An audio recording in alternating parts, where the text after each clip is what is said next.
Hello friends. आज हम पढ़ेंगे performance appraisal part 3 job evaluation. Job evaluation 4 types के हैं।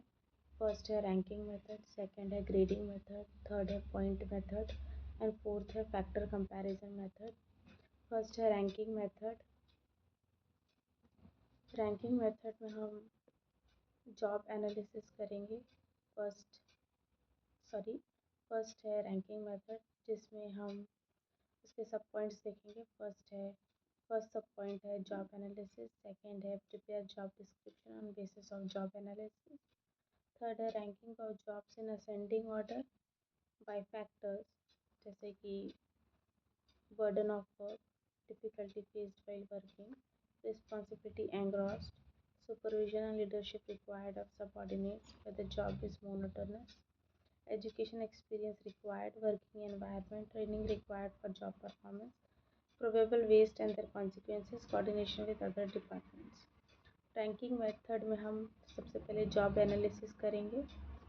उस जॉब एनालिसिस के बेसिस पे हम जॉब डिस्क्रिप्शन प्रिपेयर करेंगे और जॉब की रैंकिंग हम असेंडिंग ऑर्डर में लगाएंगे। कौन से फैक्टर्स के ऊपर? सबसे पहले बर्डन ऑफ वर्क, कितना लोड है वर्क का। सेकंड है कौन कौन सी डिफ़िकल्टी वो लोग फेस कर रहे हैं वाइल वर्किंग। थर्ड है कौन सी रिस्पॉन्सिबिलिटी उन्हें दी गई थी, रिस्पॉन्सिबिलिटी एंड कॉस्ट। फोर्थ है supervision and leadership required of subordinates. Fifth है वेदर जॉब इज़ मोनोटोनस, मतलब टायर्ड है, मोनोटोनस है, ऊब जाना। फिफ्थ है whether job is monotonous. Sixth education and experience required, क्या एजुकेशन लग रहा था और क्या एक्सपीरियंस लग रहा था उस जॉब को करने के लिए। सेवन्थ है वर्किंग एनवायरनमेंट कैसा है। Eighth training required for job performance, training की ज़रूरत है कि नहीं ताकि जॉब परफॉर्मेंस अच्छा हो।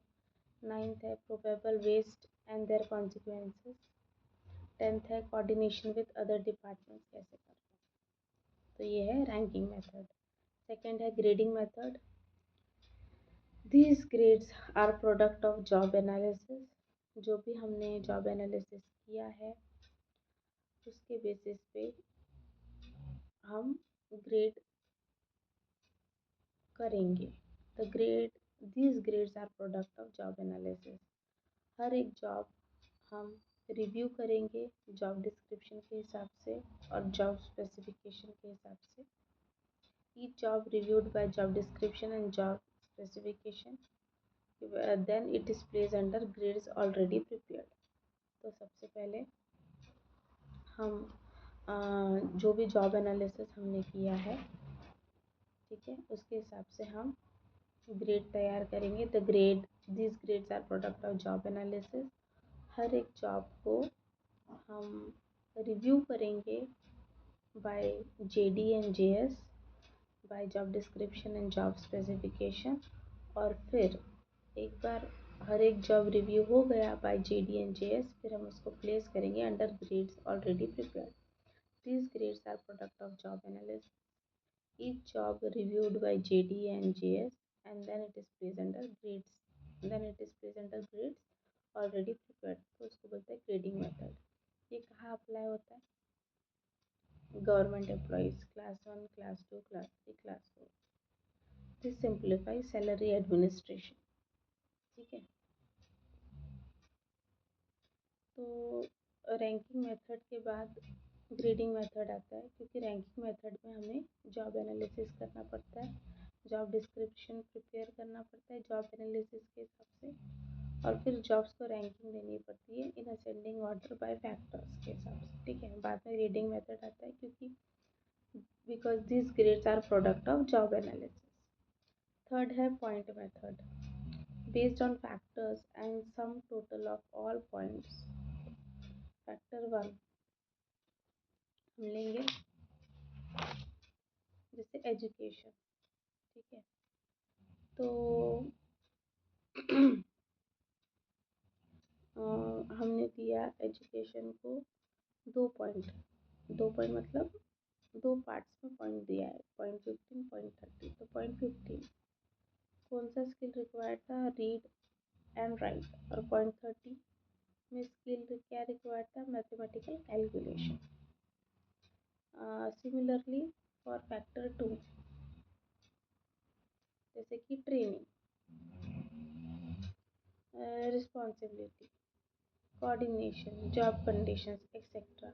तो जैसे हमने एजुकेशन को पॉइंट दिया है, जैसे 15 पॉइंट 30 कि अगर तुमको लिखना और पढ़ना आता है तो हम तुमको पॉइंट 15 देंगे, और तुम्हें मैथमेटिकल कैलकुलेशन आते तो तुमको पॉइंट 30 देंगे एजुकेशन। वैसे ही एजुकेशन में वैसे ही हम ट्रेनिंग के लिए करेंगे, रिस्पॉन्सिबिलिटी, कोऑर्डिनेशन और जॉब कंडीशन। पॉइंट मेथड क्या बताता है, based on factors and sum total of all points. ठीक है।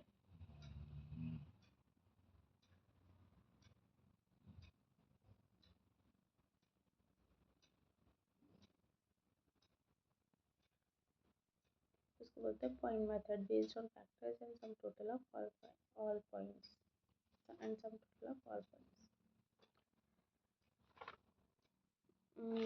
फोर्थ है factor comparison method. The jobs are ranked according to this factors. 5 factors है, mental requirement, physical requirement, skill requirement, working condition, responsibility. Sum total of value of all factors present in job determines wage rate. Factor comparison method, इसमें क्या होता है, jobs are ranked according to the factors। 5 factor है और 5 factor के हिसाब से jobs को रैंक किया गया है।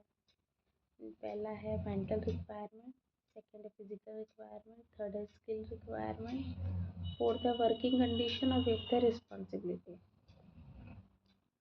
Sum total of all value of all factors present in job determines wage rate। Wage rate कितना होना चाहिए, हम इन सम टोटल करेंगे of all value of all factors present in job, उसके बाद ही हम वेज रेट डिसाइड करेंगे, डिटरमाइन करेंगे wage rate. Some total of all some total of value some total of value of all factors present in job determines wage rate. पाँचों है तो ज़्यादा wage rate, एक कम है थोड़ा कम, दो कम है तो कम, ऐसा। तो बोलते factor comparison method, the jobs are ranked according to this 5 factors. Thank you.